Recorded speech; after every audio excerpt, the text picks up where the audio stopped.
मुकुंदनगर हल्ल्याने पालकमंत्रीही हादरले. धीरजच्या प्रकृतीची चिंता, कुटुंबियांना धीर, आम्हाला न्याय द्या. पत्नीचा पालकमंत्र्यांसमोर आक्रोश.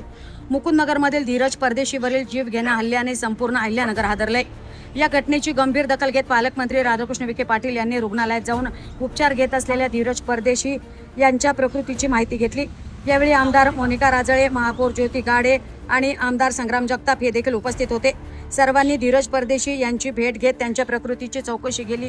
त्यानंतर परदेशी कुटुंबियांशी चर्चा करत त्यांना धीर देण्याचा प्रयत्न केला. दरम्यान उर्वरित आरोपींनाही लवकरच अटक करण्यात येईल असा विश्वास पालकमंत्री राधाकृष्ण विखे पाटील यांनी कुटुंबियांना दिला. मात्र याच वेळी धीरज यांच्या पत्नीचा आक्रोश पाहून उपस्थितांच्याही काळजाचा ठेका चुकला. आम्हाला न्याय द्या. आम्ही कुणाचं काय केलं होतं? माझ्या नवऱ्याने टिळा लावला होता म्हणून त्याला मारलं. पत्नीच्या या शब्दांनी मुकुंदनगर हल्ल्याची गंभीरता पुन्हा एकदा समोर आली. धीरज परदेशी सध्या मृत्यूशी झुंज देत असून या प्रकरणातील प्रत्येक आरोपीला अटक करून कठोर कारवाई करण्याची मागणी कुटुंबियांकडून करण्यात आली. आता पोलिसांच्या तपासाकडे आणि उर्वरित आरोपींच्या अटकेकडे संपूर्ण अहिल्यानगर शहराचं लक्ष लागलंय. सर, धीरज परदेशीवर धक्कादायक असा प्राणघातक हल्ला करण्यात आलाय. तो सध्या जीवन मृत्यूची लढाई लढतोय. 3 आरोपी काल अटक करण्यात आलेले. आज तुम्ही त्याची आणि त्याच्या कुटुंबियाची भेट घेतली, काय सांगाल? हा प्रकार अतिशय गंभीर आहे आणि अशा प्रकारच्या पद्धतीने महापालिका कर्मचारी कोणी हल्ला होणं, तर याचा त्याची गंभीर दखल आता प्रशासनासर आम्ही घेतलेली आहे. तर कुटुंबियांना मी आज इथं भेटलोय. कुटुंबियांच्या भावना तीव्र आहेत आणि यापूर्वी अशा काही घटना मुकुंदनगर भागात घडत होत्या. तर 3 आरोपी अटक केलेले आहेत. त्यातला मुख्य आरोपी आता त्याला अटक झालेली आहे. पण या सगळ्या पाठीमागे याचा मास्टरमाइंड कोण आहे याला शोधलं पाहिजे. कारण सातत्यानं अशा होणाऱ्या घटनेमध्ये काही कारवाई का झाली नाही याचाही जरा विचार करावा लागेल यापूर्वी सुद्धा.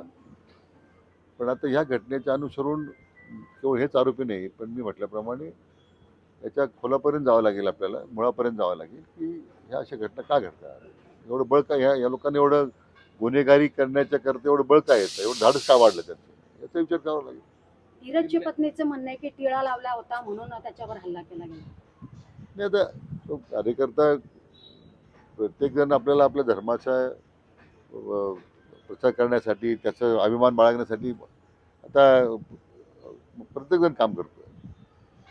पण टिळा लावला म्हणून इतक्या टोकापर्यंत भूमिका घ्यायची हे तर अतिशय गंभीरच बाब आहे.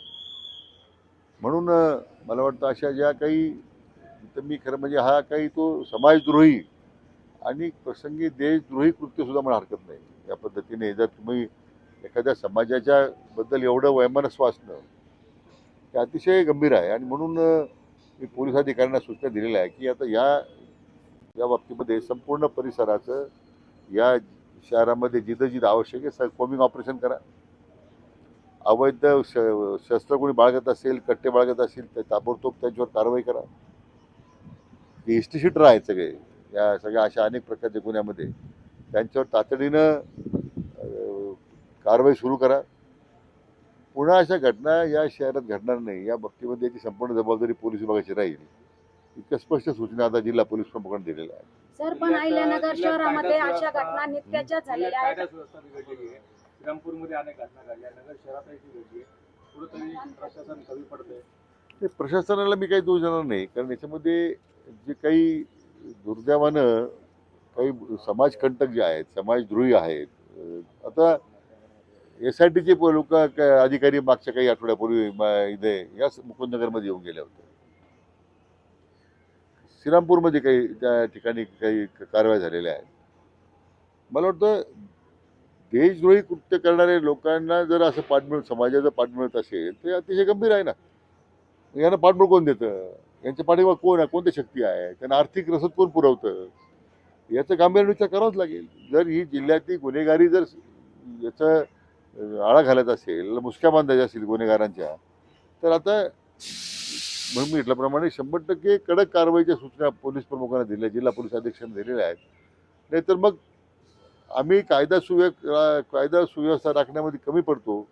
यासाठी मग प्रशासनावर जबाबदारी स्वीकारावी लागेल.